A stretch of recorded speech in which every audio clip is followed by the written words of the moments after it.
বাংলাদেশি গৃহবধূ কুলসুমা আক্তারকে হত্যার অভিযোগে দোষী সাব্যস্ত হয়েছে তার স্বামী হাবিবুর মাসুম।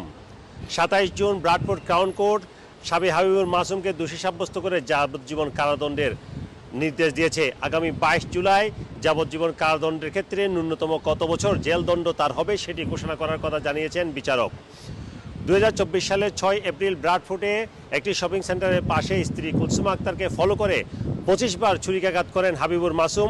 এরপরে মৃত্যু করে কুলসুমা আক্তারের এবং পালিয়ে যায় হাবিবুর মাসুম। ঘটনার 3 দিন পর তাকে পুলিশ আটক করে এবং তার বিরুদ্ধে অভিযোগ আনা হয়।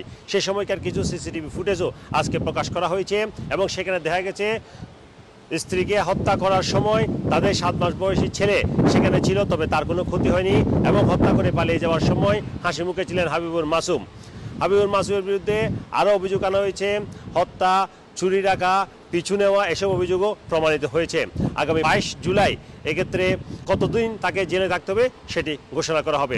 2022 সালে সিলেটের বিশ্বনাথ থেকে স্টুডেন্ট ভিসায় যুক্তরাজ্যে এসেছিলেন হাবিবুর মাসুম এবং তখন তার ডিপেন্ডেন্ট হিসেবে এসেছিলেন তার স্ত্রী কুলসুমা আক্তার।